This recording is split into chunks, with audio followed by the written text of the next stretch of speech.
Hi, this is Kalyan from Sai Solution.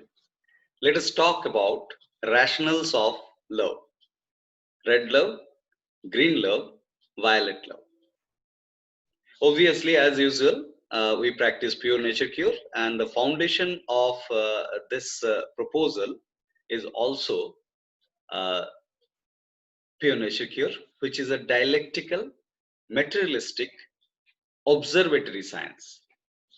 And in specific, these talks that we are preparing, uh, we have identified four great thought provokers to influence the analysis that we are doing. Uh, they are Sir Kevin Hinton, with whom I personally have interacted before his death for a few years, and I got a lot of guidance in processing these thoughts.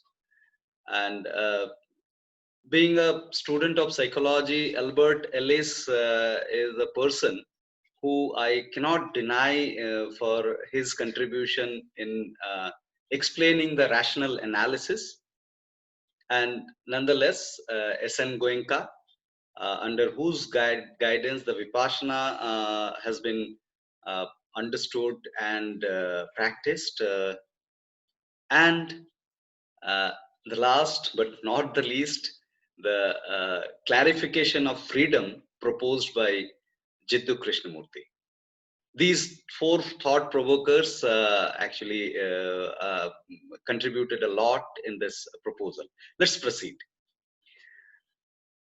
We identify that this will be questioned, that why colors are put on love.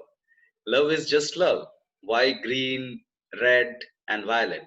So let's, with identifying that question, let's just proceed with the rationals of putting colors and understand the rationals of love. Before going to the details of the colored love, we need to understand the meaning of growth that is being used in this proposal. The growth is the programmatic purpose. Growth is identified as the programmatic purpose of life. The life that we see around in all the organisms, they are born to grow. The grow, the growth that is from small to big physically, and if their neural structure supports their cognition, then there is a cognitive growth as well. So the combination of the physical and the cognitive growth is that growth which proceeds from birth to death, from small to big, then perishment. Now, this growth, if we try and identify a definition for this growth, growth can be defined as consistent, undisturbed coexistence of the body and the mind internally and externally. So I'll repeat it: consistent, undisturbed coexistence of the body and the mind internally and externally. What does it mean? What is the mathematics of this growth? The word mathematics may sound very typically quantification, but the qualitative aspect of the mathematics we are talking here, which is the observation. Now, if we process it with our observation, we'll see mathematics of the growth body wise from small to big. Mathematical expansion is happening. And then obviously the perishment. Unless the growth is there, perishment doesn't mean anything, right? So death has to occur after the life is lived. So that is the physical growth. And the cognition is that undisturbed state of mind, internally and externally. So irrespective of the situations externally and internally, if we stay undisturbed, then that is the root of the growth. So we always try to achieve an undisturbed, effortless living with the external and the internal state of being. So that effortlessness, the achievement of the effortlessness, is actually processed within through our cognition. So that how we can explain this? Suppose we have around us, we have multiple information 1, information 2, information 3, information 4, information 5, information n, multiple information. Now when we focus on the first information, which could be any of the things, like which could be an organism, which could be a static book, or any information that is around us. So when we focus on that information, if we feel undisturbed and comfortable, effortless, then we actually expand ourselves to that particular information. Now, if we proceed to the next information, and if we can achieve a comfort state with that information also, then we actually are adding the self to it, because the same process of mirroring that is happening to the with the information, and we are adding something to the self. So this process of addition to the self cognitively is the cognitive growth. So more we process, we build something called this cognitive processing. And that processing, so ultimately, end of the day, number of association is not the aspect here. How we are associating, that is the aspect. So, and that is the mathematical growth we mean here. Now, types of growth. So, types of growth are of two types. One is the physical growth that we talked about, from small to big we grow after the birth, and other is the cognitive growth that also we discussed. Now there are two types of physical growth that we experience in our lifetime. One is obviously the self physical growth. We, from a zygote to multicellular organism, we grow from small to big. That has got a limited growth. After certain time we are matured physically. After that we don't grow, right? So that is the self physical growth. But the growth, the sense of growth physically is continued with the relations that we form physically. Physically, we feel connected to it with many people around us, starting from the family people, which are imposed upon us since birth.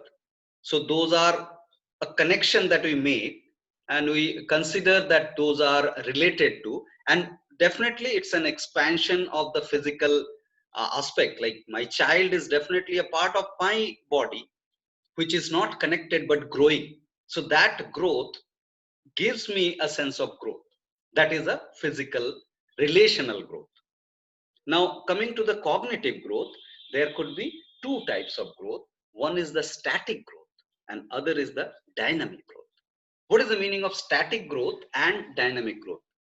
Static growth is when I transport mentally myself to something which is non-living, and not evolving. Non-living means which is not evolving.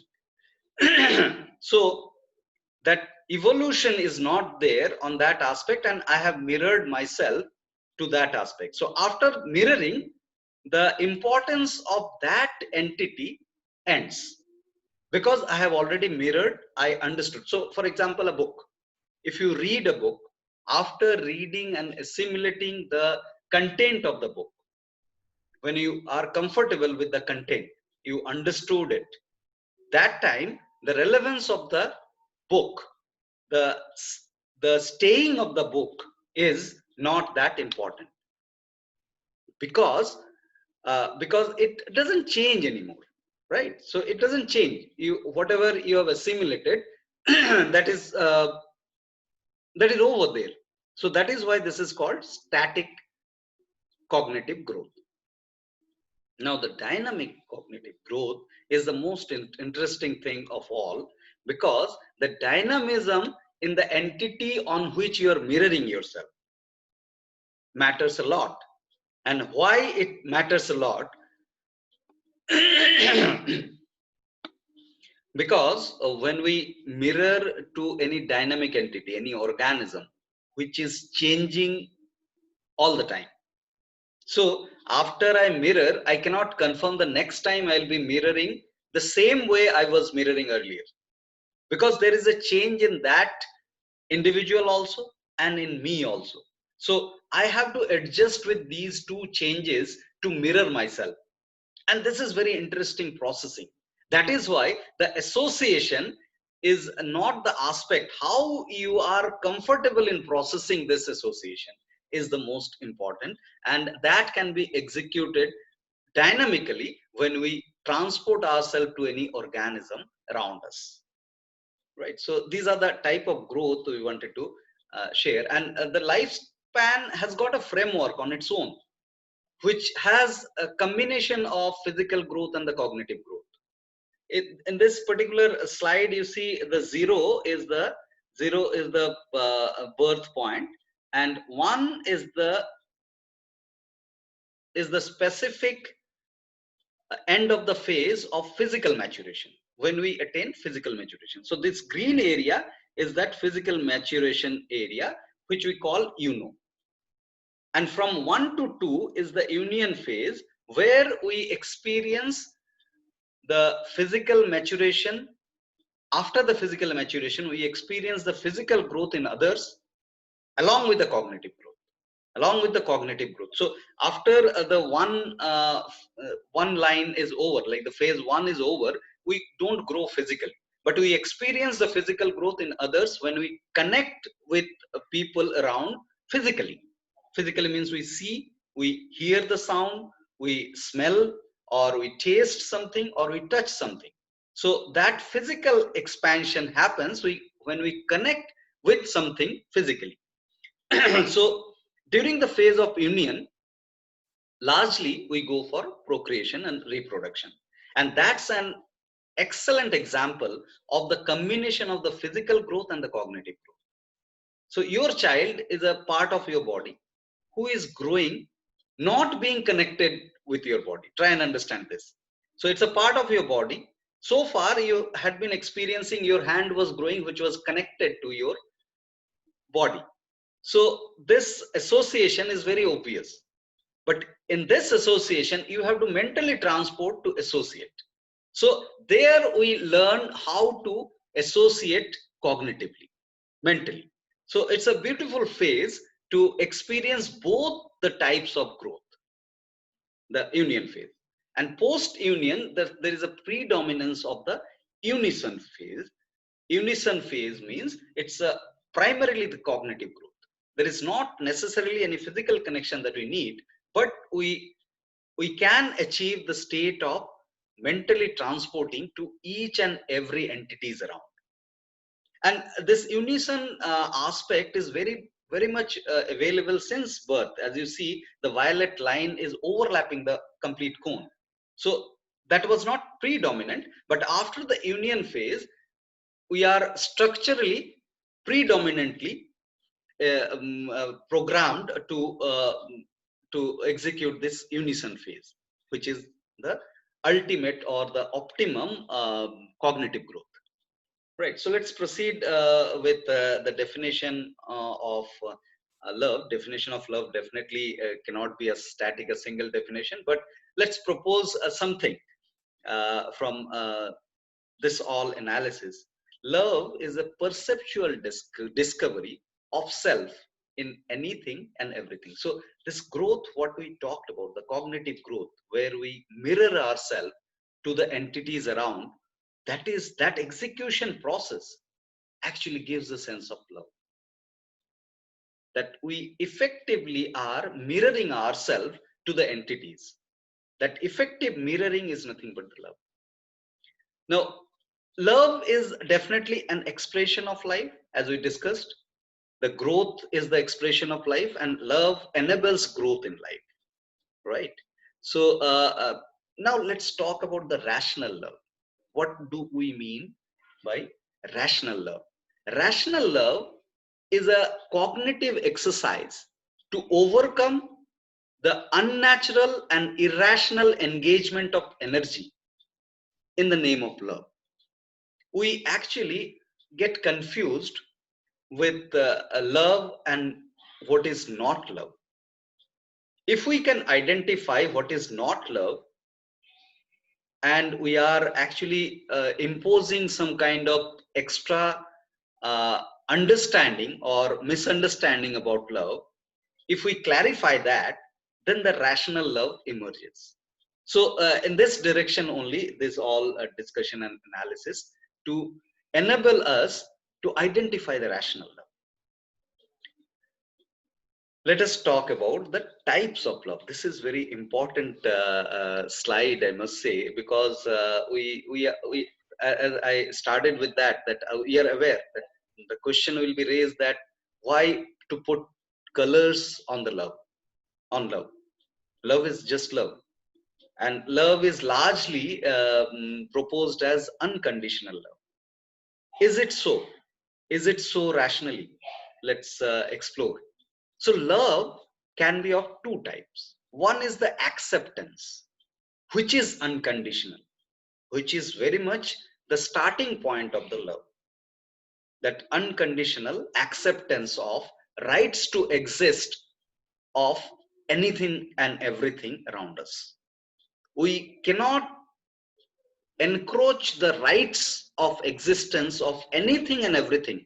We may like it opt to like it or not like it, but the rights to exist is naturally there for every entity around. We don't have any right to encroach that right. That is what is this acceptance, or we call it a green love also. Now, associating love is always conditional love. That is always conditional love that should have a special entity identified by the individual and forming an association. This is very important. This is very important because we bond with the zero self in our self image aspect. We build up self with the association of the information that we are confronted to. So unless we form association, the self will not be built up. But definitely it should not end there. After that, we need to dissolve the self also in the unison phase that happens, right? But an union phase is very important to realize this association and form the self at the first place. Because unless we build, what are we going to dissolve, right? So now, acceptance or unconditional love is termed as green love, and associating and the condition or the conditional love are two types. One is the violet love, and other is the red love. Now, why these colors? Let's understand the color and its speed. The color is a metaphor that is being used here. Now, the metaphor is related to the speed of those colors. If we look at Vibgyor, the rainbow colors, we find the violet is the highest in speed. The speed is the maximum. And the red is speed is the least. And green is the average speed. So when we are up to accept the things, we cannot bring any opinion in it. We need to bring a neutrality and an average speed in our perception. That is why this is a green love that we are terming. Now, red love has got very least speed, which is limited to the physical, because physical aspects are limited in speed. But the mental, the cognitive aspects is ultimate speed. That the speed of the mind is enormous. We know that, right? So when we mentally connect, that is the violet love. When we physically connect, that is the red love. And the physical connection attracts the most out of the everything, because that is a vivid, concrete connection that we make. So definitely that is why the retention of red love is higher than the retention of the green love and the retention of the violet love. We need to understand the physical connection attracts us the most. Because of the lesser speed in it, the retention of this love is the highest. So physical aspect we need to understand. that the connection is very concrete, undeniable, right? So we can probe into that, and I'd love to have your proposal on these uh, this proposal. So your observation and the counter proposal on this. So accepting love, the example of the accepting, let's go through a few graphics to understand what is accepting love.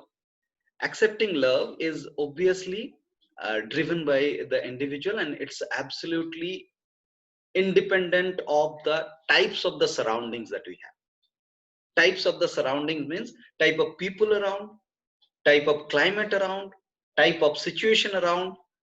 Irrespective of the situation types or people around, if we are equanimous, if we are not bringing any opinion and disturbing ourselves, that is where we are forming green love connections. So here you see the green icon is the self.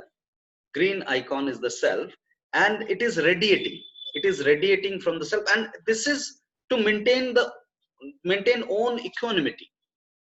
The moment we bring opinions about each and everything around, we are innervating ourselves. We are engaging a lot of energy. We are engaging a lot of vitality to form those opinions which are useless end of the day. So the green love is the love which confirms the equanimity within. And around us, these different colors actually depicts different traits of the people. Somebody we may think good or bad or neutral or whatever.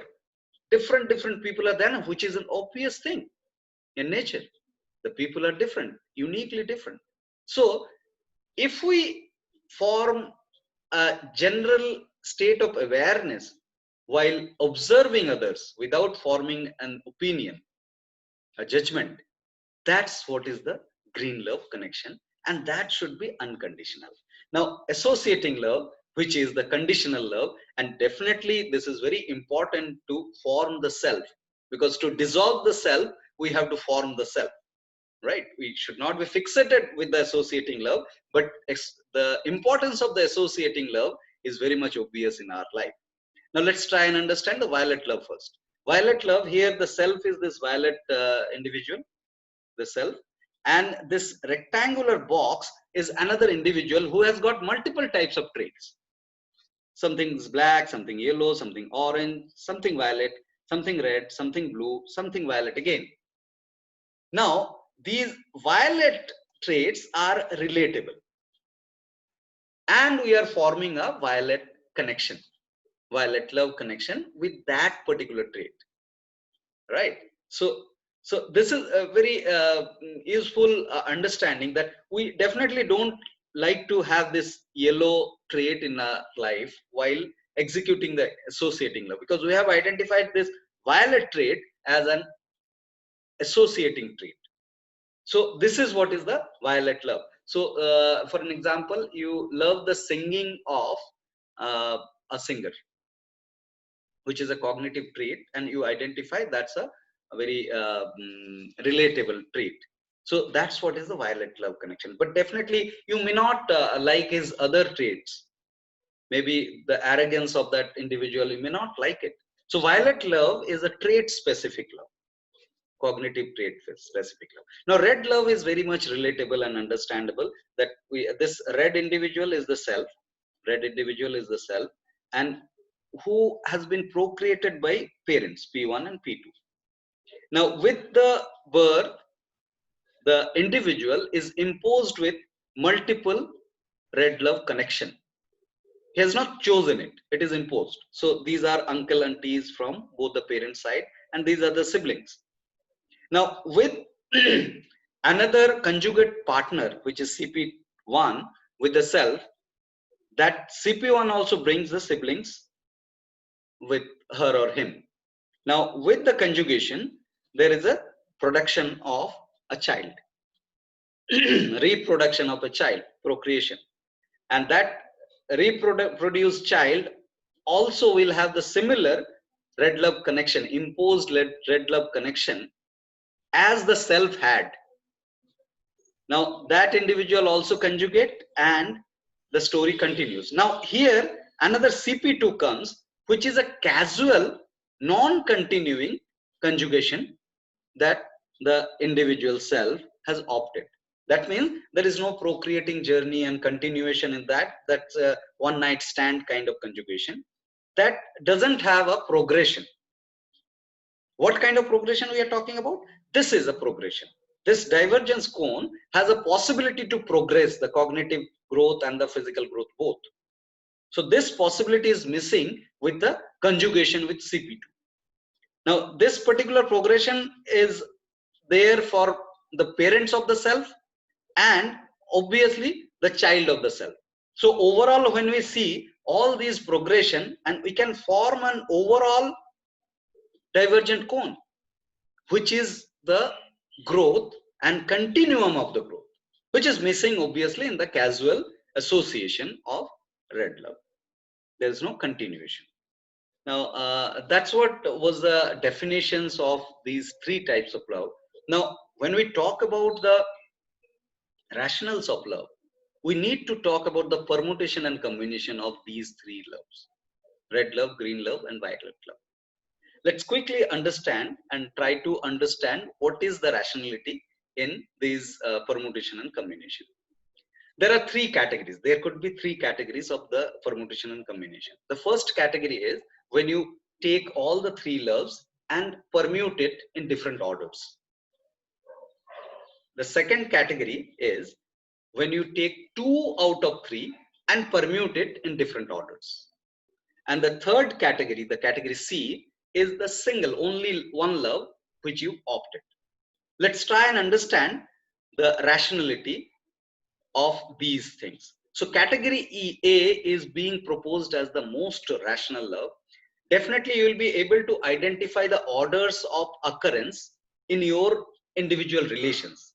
It could start with green love, which is the acceptance love, and then it second order it comes the physical traits identification, where we are identifying ourselves and relating and enjoying that physical connection. And then the violet love. If the violet love is missing, then the combination of green and red will be feeling bored after some time. So we need to have the combination of all these three loves to enjoy a rational love.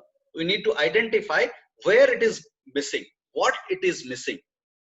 So that identification is very much important in understanding a relation and maybe improving a relation.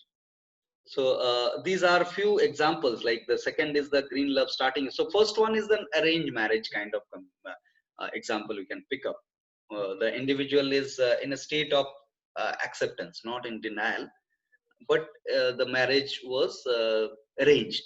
So it starts with the red love connection, physical love connection, because we are yet to explore the cognitive traits which are likable. But with the consistency of green and red, primarily the green, we identify some or other violet love, the traits, and the charm in the relation is actually sparking. Because we know the red love is very much limited, and violet love can be unlimited and dynamic. So, but violet love is very volatile. What is the volatility? Like a single song, if somebody is singing repeatedly, you'll get bored. You may like the first singing of that song, second time also you like, third time also you like, but repetition will bore you, right? So that's volatility in the violet love is very obvious. And red love is limited. So unless we combine these loves with the help of the green love, which is the state of acceptance first, with the observation, because state of acceptance means keen observation. With the keen observation only, we can identify the likable physical traits or cognitive traits. So that is the category A.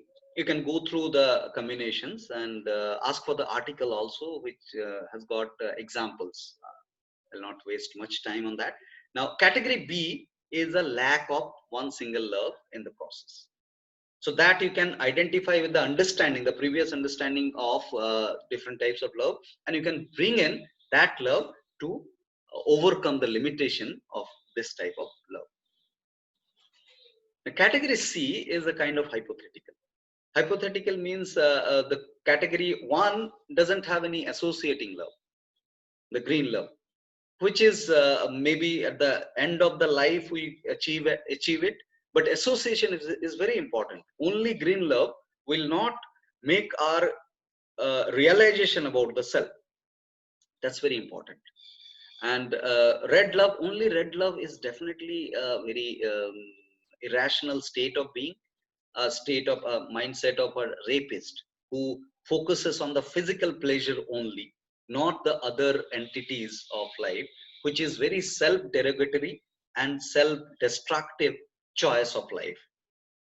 Similarly, only violet love can be possible for a person who is dead and whose work you start liking quality wise. That's a violet love. That doesn't have an like both the ways. There cannot be dynamism that can be achieved, and the growth is not too much in that kind of love, because unless there is a dynamism, the growth, the cognitive growth in terms of the processing capability that you develop within is very limited with only violet love, right? So these are the examples of different kind of love. I expect you to propose your observation, and let's continue this conversation to explore the rationals love in deeper aspect. See you.